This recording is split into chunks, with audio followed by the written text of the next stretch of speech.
Well, summer vacation has come to a close for some students as parents are preparing their children tonight to head back to school this week.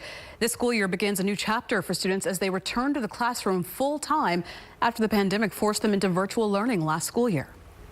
And here's a look at some of the districts starting this week. On Tuesday, Alief and Humble ISD will head back to school. And on Wednesday, Fort Bend, Conroe, Spring, and Sheldon school districts will welcome students back as well. As for the largest school district in Texas, students in HISD still have some time to enjoy what's left of their summer vacation.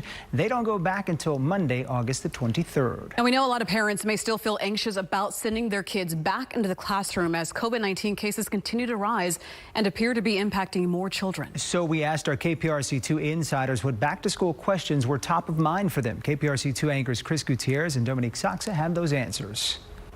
Well, there is certainly a mixed reaction about going back to school this year. We know that there might be some anxiety, and we hope answering some of your questions may help out. So when we asked what our KPRC2 insiders wanted to know about going back to school, the top questions were about health. Take a look. Vicky from Sugar Land asking, are kids more vulnerable with this strain of COVID? So we asked Dr. Michael Chang with Children's Memorial Hermann where more kids are actually coming in with infections. Listen here. We are seeing that kids make up a higher percentage of new infections than they have at any time in the past.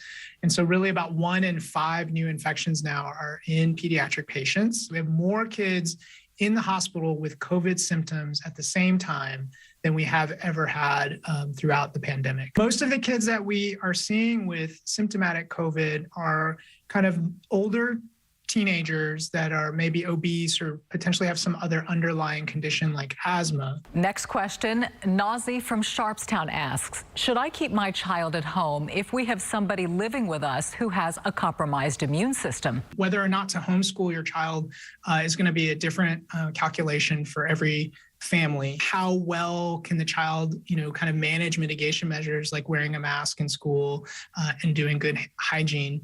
The age of the child, we still think that there's some difference in contagiousness between, kids of different ages. So if it's a teenager, an older child, we think they are more contagious like adults. I think, if you think your child can do well with homeschooling, then yeah, definitely consider it. And we got this question from several people in one way or another. How do I know if I should get my child vaccinated? And I think it's important for parents to remember, you're not just considering vaccination or no vaccination. What you're really trying to balance is vaccination versus the risks of getting COVID. We know that there are other complications from having COVID infection, including pediatric patients getting long haul COVID. Based on the information we have right now, the benefits of vaccination definitely outweigh the risks, and they definitely are better than the risk of getting infected with COVID. Dr. Chang says 90% of the reactions from vaccines are not serious, and the more serious side effects are treatable.